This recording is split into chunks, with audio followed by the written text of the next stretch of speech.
Those are all the instruments, and it's a lot. Queen, multi-talented queen. Some of them from the instrument classes are like, I can play good old hot crust buns. It's a Monday morning with Lina and Mary. It's a Monday morning mukbang. Hi everyone! Welcome to our morning show Monday Morning Mukbang with Mary and Lina, featuring Renate. a show where we talk about Literally anything. This week's episode, we're talking about music, but we have a guest, obviously. Renate, would you like to introduce yourself? Yeah, I'm Renate. I'm going into my 4th year of community music. I know these two ladies from the Locust program. She was our house council advisor. And we're happy to have you here today, Renate. Before we start our episode, we are going to introduce what we're eating today. Renate, do you want to go first? Sure. I have some leftover quinoa salad. Ooh. And then pink lemonade in my teal mug, of course, and grapes. Nice. What about you, Mary? I have the same thing as the last episode. Camel puffs, banana, cinnamon. It's pretty good. I keep eating it. How about you? I just have a smoothie here with me today and some mangoes. Yeah. Ooh. So to start off our episode, let's first talk about our music experience, like where we're at. Maybe you can talk about which instruments you play, what ensembles you've been in. Do you guys, who wants to start? Renate should start. She's our guest. Well, I started playing violin when I was 4. And then I played in like a youth orchestra for 5 years. So I really loved that. And I played at Center in the Square. This is Center in the Square. So I played on that stage. That's why I made it my background. And then I started flute in middle school, which is like my primary university instrument. But I've taken a whole bunch of instrument classes. So like, I don't even know what, voice, drumming, piano, saxophone, trumpet, French horn, and then I played trombone for a year, and I know how to play ukulele and guitar. Those are all the instruments, and it's a lot. Queen, multi-talented queen. Some of them from the instrument classes are like, I can play good old hot crust buns, and like maybe figure out more, but that is my talent on that instrument. Which instrument was like surprising for you when you finally learned it? Like maybe French horn, because everybody always says that it's like the hardest, which it kind of is. But I learned French horn before trumpet. So it was like kind of tough, but the teacher was the best, like Trevor. And I used to be in his band, which was another ensemble I was in. So I already knew him, and he's like super awesome and really funny. So he like made it easy and was like, your French horn is your friend, okay? You can't get angry, otherwise you're not gonna get a sound. It's your friend, and that way you'll make a sound. Like, it was the best class. If you learned trumpet after playing French horn, did you find it like confusing with like the different tones then? A little bit, because the vowels were like kind of similar, but not. Mm-hmm. But then I already had like the smaller buzzing down, because like I played trombone for a year in high school, but that's like a much larger mouthpiece, so buzzing wasn't as hard. Yeah. So like it helped with buzzing, but then like playing high notes on trumpet was harder than on French horn, I think. Yeah. How about you, Lina? Well, for me, I started off playing the piano like every other little Asian kid. Basically, I was forced into it, and I honestly really hated it just because my mom would make me practice a lot, and I know like practicing is important, but I just didn't like it because I don't think I was very good at it. And so, like, it's funny, I did it, and I think I made it up to like grade 1 and I quit, and then I took lessons again, and then I think I got up to like level 3 and then quit again. It's just, but I definitely regret it because I think when I became older, I was like, oh, I wish I could play the piano kind of thing. And so I could before, but it was just, I feel like when people are like telling you, like, you know, it's like you're about to wash the dishes and someone tells you wash the dishes, I'm like, I don't want to wash the dishes anymore, you know? And I'll just wash the dishes, but I'll do it angrily. So that was really my story about piano. It was really funny. Let me tell you why I didn't like it. Because I think my brother also played piano. He got up to like level 10 or whatever, right? And he was always really great. And so we had like our lessons, like he would go first or I would go first. And then our teacher would give prizes to like little like prizes to people who did well, but I never did well. So I didn't really get a lot of prizes. And I feel like I was always that, so I just didn't, I don't know.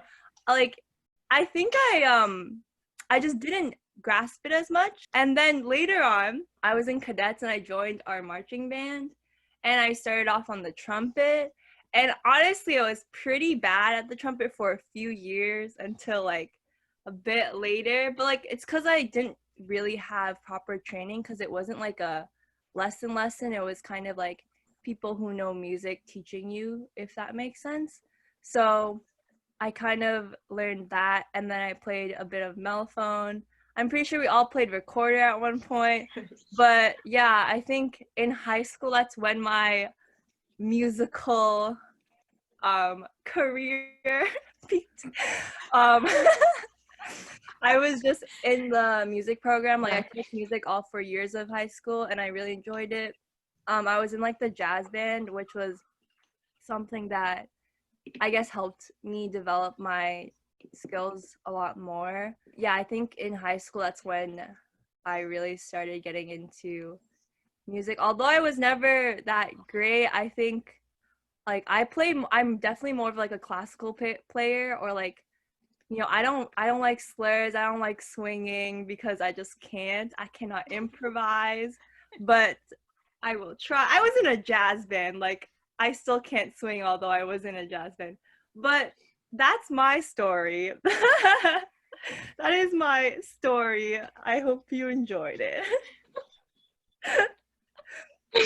Okay, first of all, she was great at trumpet and improvising. It's easy to compare yourself when you see like other people, but no, she was great. I started off, or I guess like we always like had karaoke, so I loved singing ever since I was little. And then I got into piano around age 7. And I also like struggled with practicing when I was little because I was just, I guess, not down to do it, or I wasn't disciplined.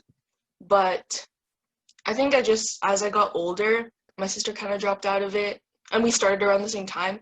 So I guess like when I realized it was a choice, and like my parents like kept saying like, we're paying for this, if you want to, then we'll keep paying. And I'm like, okay. So then I just kept doing it, and then I liked it more. And then I really liked it when I learned how to play chords, because then I could play it behind me singing. And I think that was not like a switch, but like when I realized like, oh, I can do both things that I like at the same time. And then I did that until high school. I chose the tuba, so yeah, for my high school instrument. And I actually went in like wanting to do trumpet, but the first time I tried to play it, like I struggled so hard. And I was like, oh no, like I wanted an instrument that would get me into jazz band. Like that was my goal. And then like I played the tuba, and it was like so quick, and then everyone was struggling. I'm like, wait, like is this my instrument?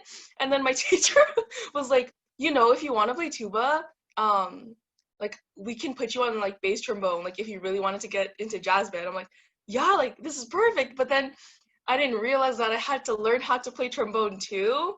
so like she's like, the mouthpiece is similar. If you look at the mouthpieces, the trombone mouthpiece is smallest, when we're not talking about like trumpets or French horns, most, then bass trombone is like in between a tuba and a trombone. So they were all different. And playing trombone is obviously very different than playing a valved tuba. So anyways, I played tuba all 4 years, but then like summer of going into grade 10 was when I started to like learn the basics of trombone, and then I went into it. I played bass trombone for our jazz band, grades 11 and 12, and yeah, jazz band was a very exposing and intimidating experience, just because everyone has their own parts, so why is everyone muted? Yeah, Sorry, everyone. I was gonna give a thumbs up and I don't know what I was doing. I was trying to agree with you. But continue. Yeah. It was very intimidating that everyone had a different part to play, which like also made you feel like more important to be in the band, but also you have to pick up your slack because there's not like multiple parts for one part. Multiple people for one part. But yeah, in grade 11 was when I started to have like a realization that I probably won't become a nurse, and that's when I started to explore majoring in music. So I dropped a bunch of science courses and then I took guitar grade 11. But so in our high school, like there's a grade 10, 11, and 12 guitar, and you have to like do the prerequisites before going into it. But like I low-key begged my music teacher. I was like, I kind of know chords. You see how like hard I work in the normal band courses, like please let me. And then he was like, if you can switch in and like if you learn this basic page, like this is basically the summer of grade 10. If you learn this, then like I'll let you in. I'm like, okay. And then I walk in on the first day, he's like, wow, you're actually here. And Thanks for did the vote of struggle. confidence, Teach. I struggled, but I did a bit better than the average of the course, like just the mark. So I was pretty happy that I took that on. And it was just nice to be in like guitar night, which is separate from like our concerts. And then grade 12, I did the vocals course. That was also very exposing, and I'm happy I did it. Yeah, those are my instruments. I don't play anything else really. Just like basic guitar and ukulele. But yeah. Oh, and I have a harp. But it's untuned. So, yeah. But it's fun. Do you know how to play it? I like play it a bit, but it's untuned, so like it's not like a standard, or like I'm not playing like standard things. Yeah. I relate to the jazz band things. Like that's what I did with the 1 year of trombone in high school. It was like my grade 12 year because I did IB music, and so like we're done in May. So for June we could just do whatever. So I decided to learn trombone. Like you could write something, you could learn a new instrument. So I learned trombone and then joined the jazz band. And there were only 4 trombones, and there's 4 trombone parts. And I played trombone 2, sometimes 3. It was crazy. And I was the one who like wrote in the slide positions. Like, the greatest achievement was for one song, I didn't write in the slide positions and I could play the whole thing. Nice. That was the level I was at.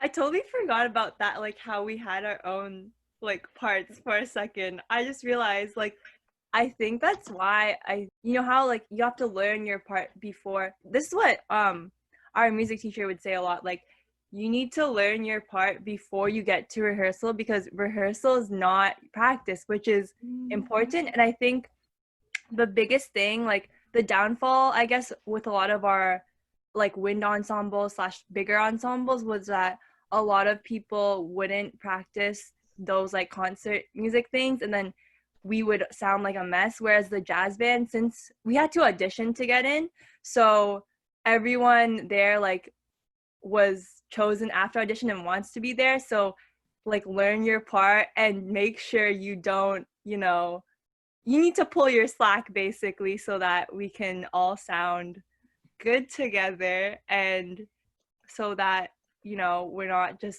spending time on learning your part, but rather like sounding together as a whole. So I feel like that's a common high school, like, rehearsal time is not practice time. Yeah. I remember hearing that at every rehearsal because I was in like 7 different bands and choirs, and like I was just in everything. Like you couldn't stop me. yeah, it's funny because our grade,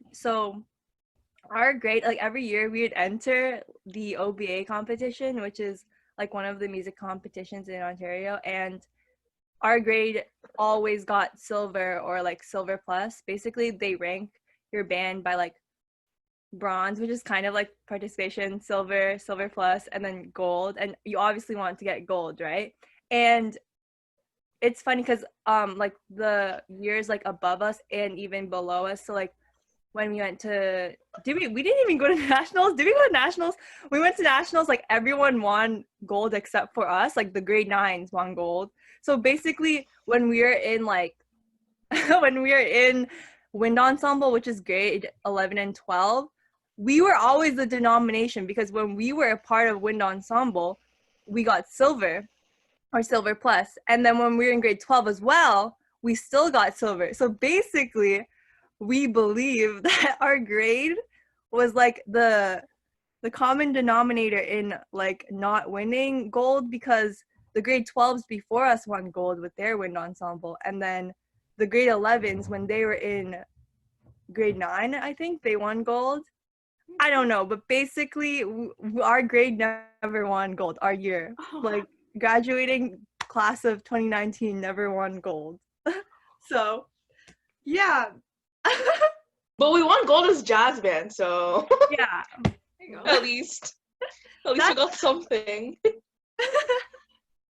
you guys have any little things or dreams that you want to do? Maybe a bucket list of things that you have? I like I guess I started developing a bucket list, like, because I used to go to symphony concerts all the time. Like, I've never been to a pop concert. I was supposed to go to one, but Miss Rona didn't let that happen. But like, I would go, like, my dad would take me to series, and like, we would sit here in Center in the Square and just like go and see concerts all the time. And so I always like wanted to start on stage. When I was in the youth orchestra program, you'd get like 2 songs. So you waited backstage, went on, played your 2 songs, and went off. But I wanted to like start and tune on stage. So I've done that. And then I want like my headshot in a program, which we did with this is the same band that, oh my gosh, the one band has fulfilled my bucket list. But it was a concert band that used to be a part of the youth orchestra program, and then they like discontinued it. But there were so many people in the band that my conductor was literally like, you guys just want to start your own? Like, I'll start one and we can just all join it. So he made his own, and then we play full concerts instead of like 2 songs.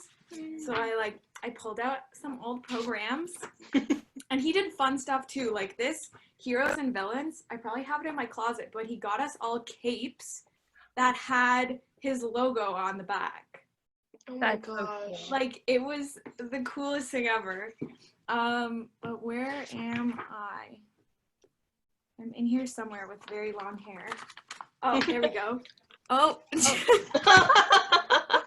Maybe I have to turn off the background. Yeah. Wait, I'll turn it off. There. Aww, There's me. so cute. Program. So like having my headshot in a program. Boom. Fulfilled. Yes. He did like crazy stuff because we had themes. Like that was Heroes and Villains, so we played a whole bunch of cool stuff. And then this was Out of This World, so we did like Star Wars and E.T. And so for like the fun thing in this one, he had an E.T. hand and like got someone to like touch it to his baton to give him powers. He just like finds fun things to do to make concerts like super awesome and enjoyable. So yeah, I love that was like the best thing ever. But then I kind of like aged out, so I was sad. But then he asked me to come back to house manage their show. So I did that in December. Oh, that's great. Wow. Yeah. He was the one who taught French horn. Oh, nice. Yeah. Wow. He's done so much musically for you. No, sometimes I think about it and I'm like, wow, I've actually done a lot of cool things. To me, I'm just living my life and doing stuff. But then people are like, you like won a song contest and you played this big show, and just then I step back and realize like, wow, some of the things I've done are actually like really, really cool. Yes. Remember. That's like what is it? Not, I don't know if it's imposter syndrome, but you do all these amazing things and it makes you question, wow, like have I done all these things? But you have. People can see it. Is there anything else on your bucket list that hasn't been fulfilled yet, or things you want to add? I don't know, like I have my headshot in a program, but like not for me being a soloist, so that would be cool to have my own little bio. Ooh. Yes. I don't know, because I'm not really in like the classical life anymore. That I don't like, those are more classical things, so I haven't really thought about it in a while. Those were the two main things that I always wanted. I thought were the greatest things ever. Yeah. Nice. How about you, Lina? I don't really have a bucket list of things. I think I would like to go to a Lawrence concert. They're a band that my friend introduced me to, and they're actually supposed to have their concert in September. I think it's being pushed back, but I'm really hoping that I can go whenever it is. Also, similar to Renata, three of my concerts that I was supposed to go to got canceled. No. So Jacob Collier, Monsta X, and BTS, but they're all getting rescheduled, so it's all good. But Jacob Collier live was something that I want to see. Like, my friends went to his first Toronto concert, and at that time I wasn't really like into him, but he's literally a genius. I feel like coming to his live is just gonna be like me just watching in awe. I just think he's so cool and just so down to earth.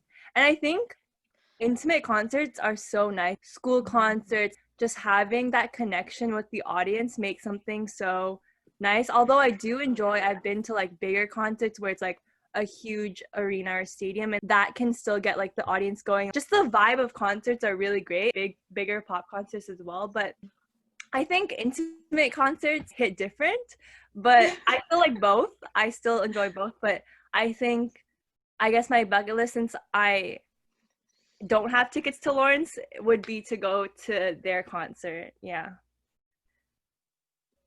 What about you, Mary? I just like, every time anyone talks about Jacob Collier, like I literally can't contain myself. Going to his concert, seeing him when he first appeared on stage, I'm like, why is he exactly how I pictured him? And yeah, I literally wanted to cry, but I also was so happy, like my face hurt from like smiling. I don't know. And when Daniel Caesar came on stage, oh my gosh, I literally exploded.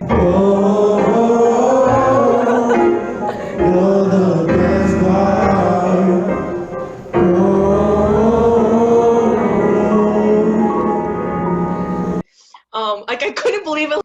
Ben, like our friend who came with us, like literally pointed, like, look. I'm like, what? Like, as if I wasn't looking at the stage. Yeah, that was, that's a good bucket list thing to put on your bucket list.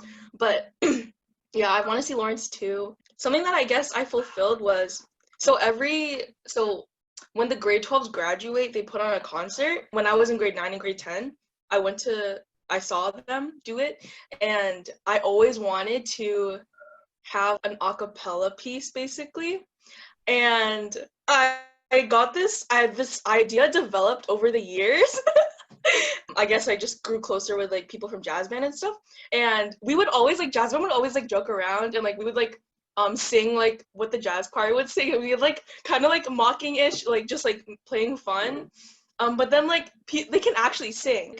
During rehearsals too, our conductor would be like, okay, like put your instruments down and sing your part, and then we could sing it, and then she's like, see, you can all sing, and then I'm like, because we're musicians. So then I wrote for our grade 12 CPT, I didn't write it, I arranged Best Part by Daniel Caesar.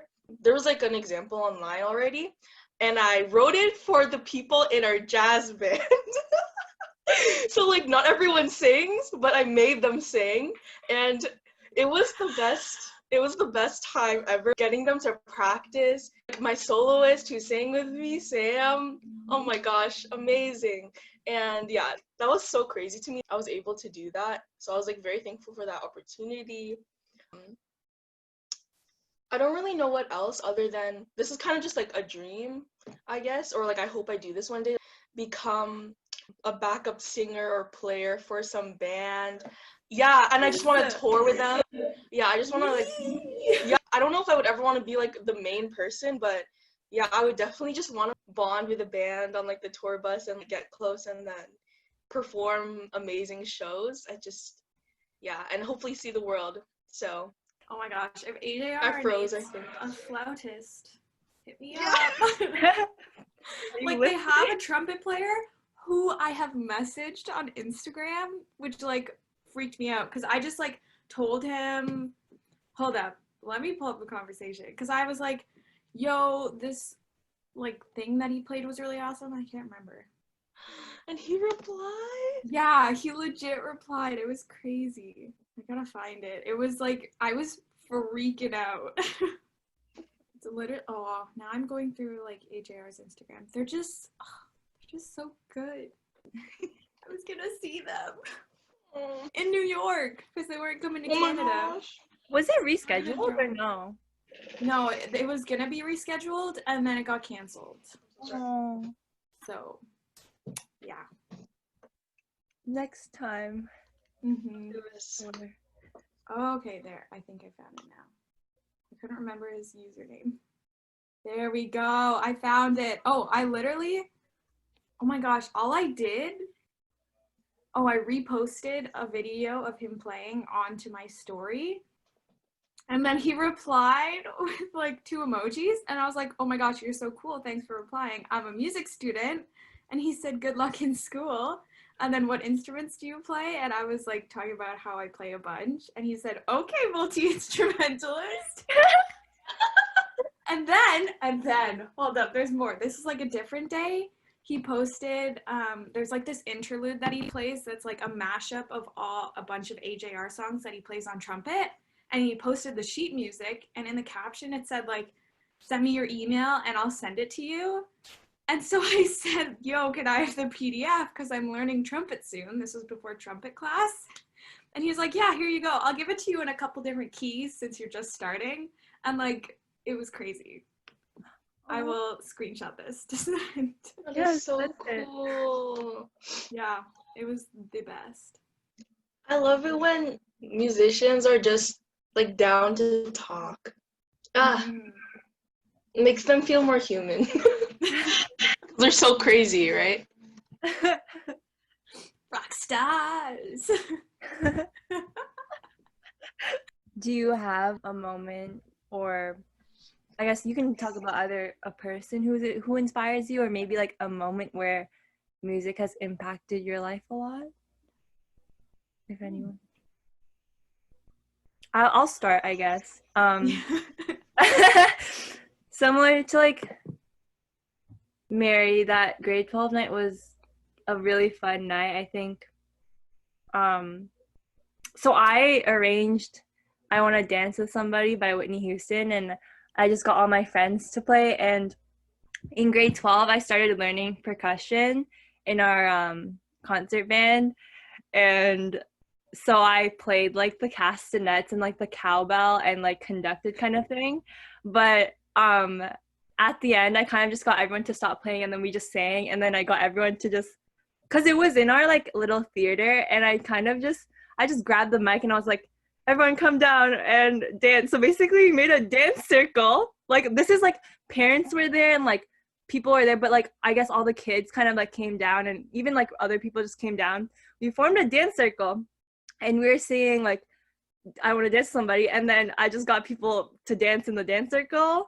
And honestly, I think that was like a pretty like golden time just because I think I dreamt of that moment a lot just because I was like I didn't know what I was gonna arrange for my grade 12 concert night, but I guess it was better than I imagined it. I don't know, I really had a tough time choosing a song, or like I just didn't know which direction I wanted to go with it. And then I don't know, I guess when it happened on that night, it kind of just like it was so fun because I think sometimes for me music made me worry a lot. Sometimes I think during like music class, like when you have to practice like etudes or doing like the harder stuff where it's challenging, it can be frustrating, but I just think that it pays off, like all your hard work and practice. There's a point where it pays off, and I think the moment where you can be free with music when you're just having fun, I think that's such a beautiful moment. Like jamming with your friends or just that moment of freedom, I think is so beautiful. So like that's like a moment I'll remember a lot. That sounds incredible. Yeah, it was a good night. I think yeah, it was a good time. This is also really random, but I really want to learn the bagpipes one day. Yeah, you do. Oh my Like, gosh, for one of my assignments, Adam taught me bagpipes. Well, like just Really? on the chanter, but it was for like music and cultures, I think was the class. And we did like an independent study of like whatever you really wanted at the end. And so I got Adam to teach me like the beginning steps of bagpipes, and it was so cool. That's amazing. It's kind of really interesting because I think a lot of people find the bagpipes annoying. Like when they're like, "What's your favorite instrument?" Oh, the bagpipes, and they're like, "What?" But I think it's really cool. Like, it's really loud. First of all, like super loud. We were in like I was in a marching band, and the trumpets like were in the back, and the bagpipes were in the very front, and my ears were hurting. Like, not just because of the music, but like just because of how loud it is, especially when they like, you guys know that sound where it goes ding, like you guys know. It's just very loud, but I think it's such a cool instrument. Like it's very rare that you find someone they're like, oh yeah, I play the bagpipes. Like I feel like that'd be a really good intro, like opening to like let me know something about yourself. Oh yeah, I play the bagpipes. Like that's a big flex, you know? Yeah, That's what I think. it is.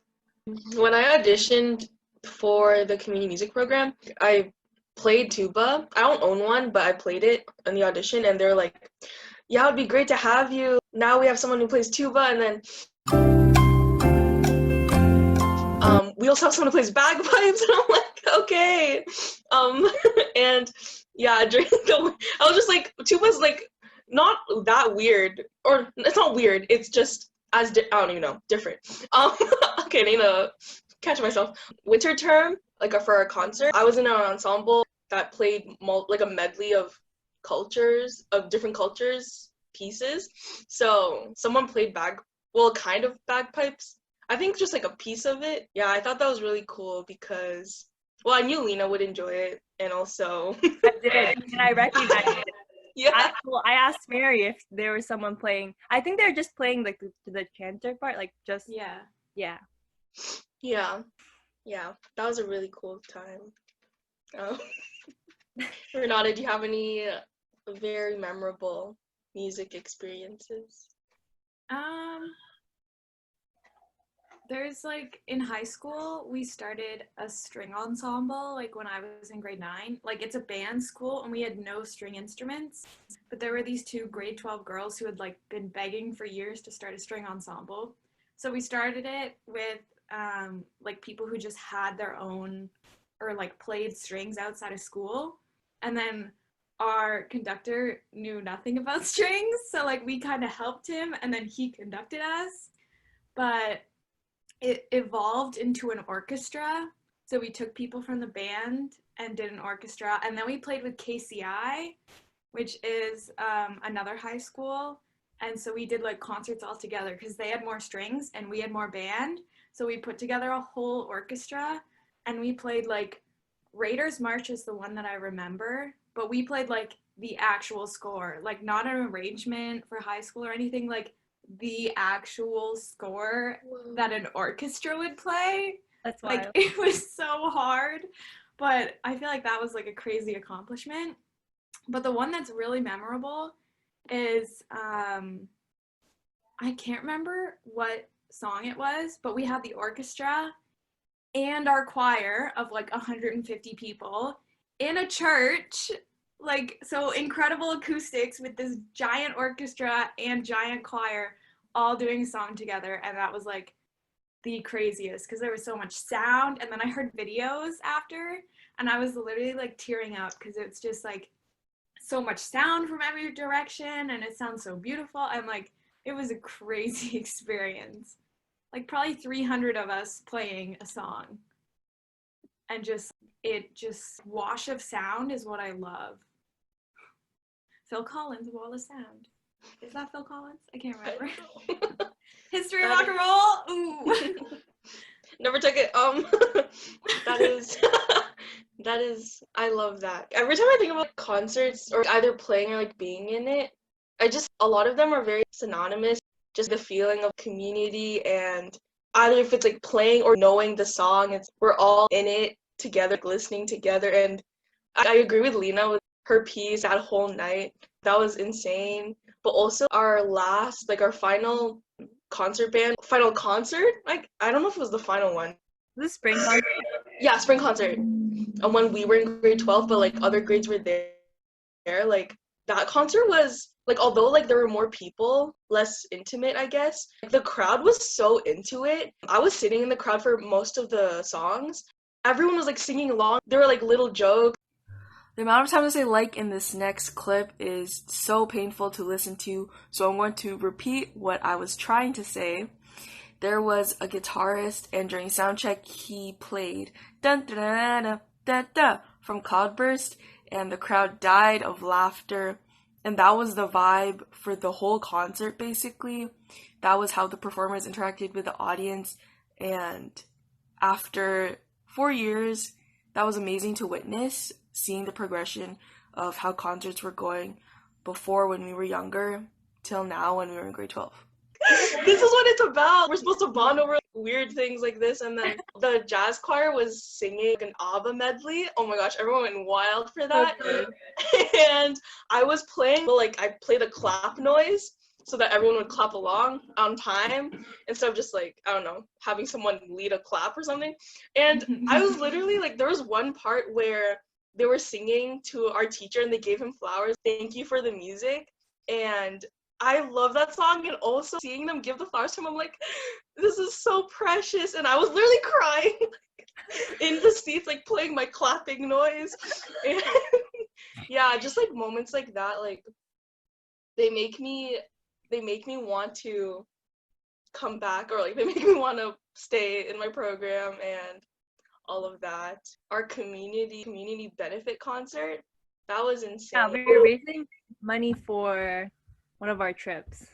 Yeah, and that was wild because we were playing with this like very talented band, and after the concert, one of them spoke to me. Like, when you were playing, you seemed very happy and very joyful. Is this something you're gonna keep doing? Yeah, I have an audition literally next week. And she's like, I wish the best for you. I really feel this is where I'm supposed to be. And yeah, I love music.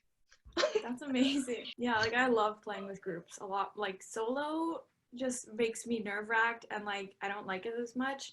But when you have everybody's like energy together and everyone's sound, I love that.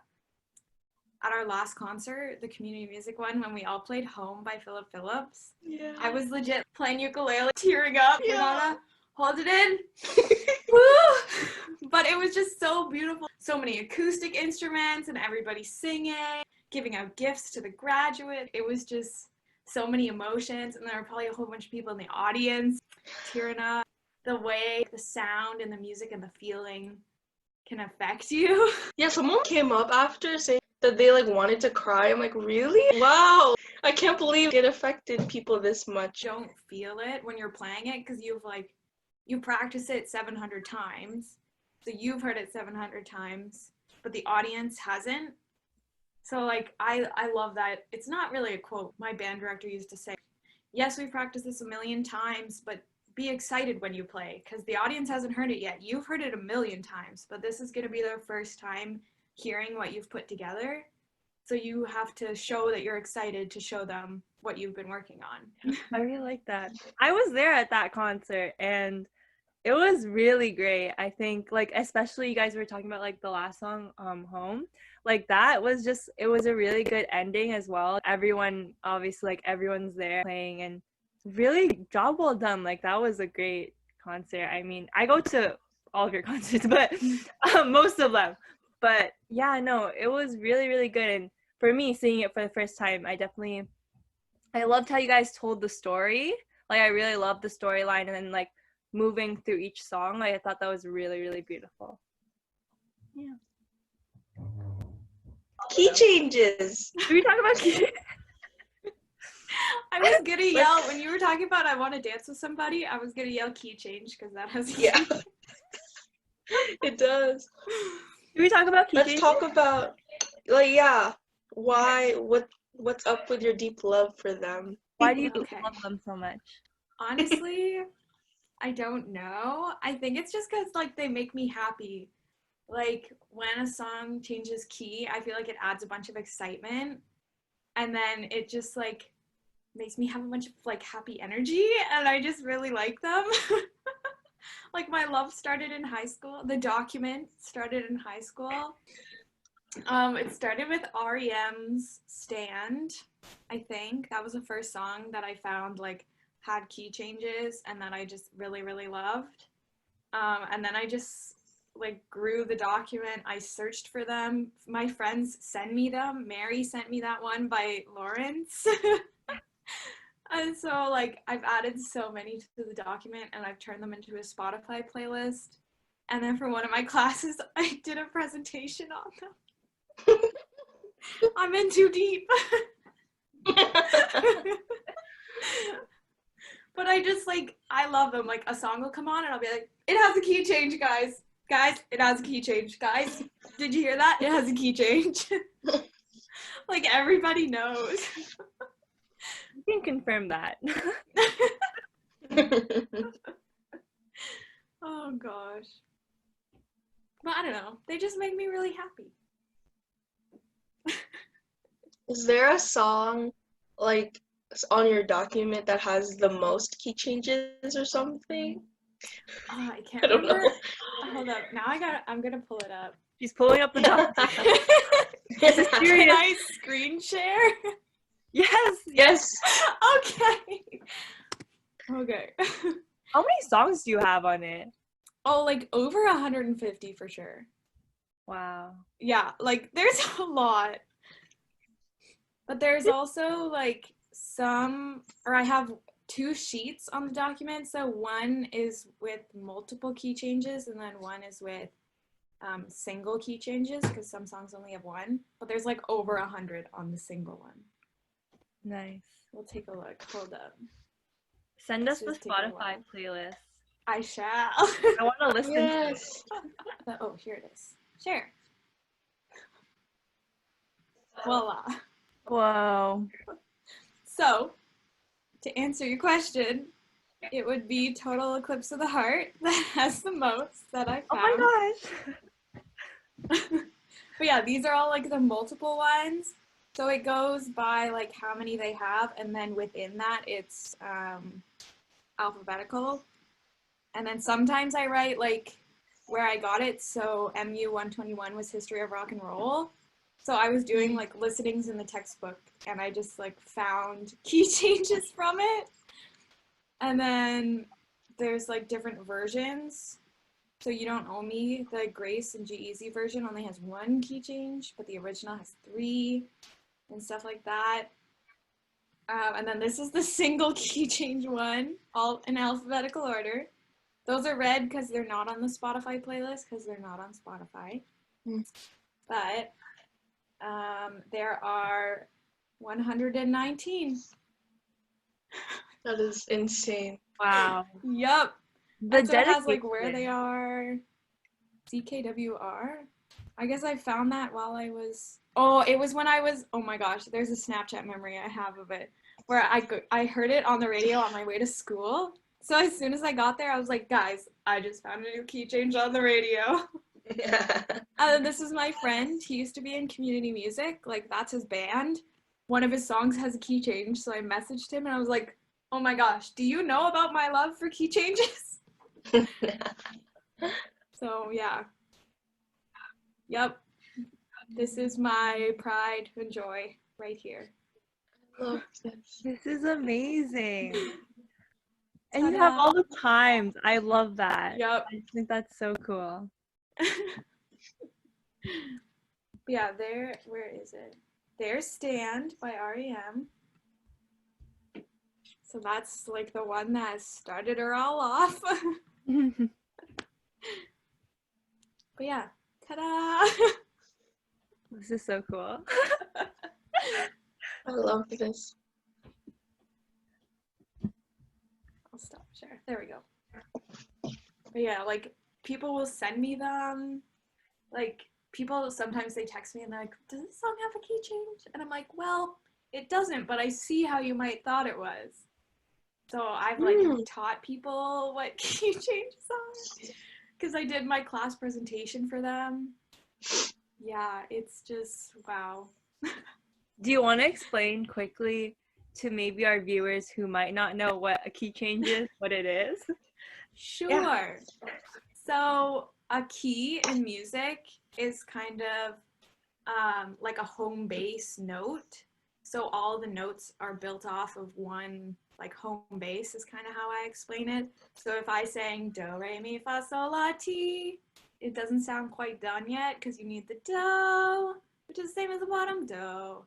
So that's a key. And then key changes like shuffle it. So instead of having that home base note, you always kind of start and end on it. It shuffles it up a little bit and sometimes back down, but then it like changed the whole song. So like you usually in pop songs, there's 4 chords.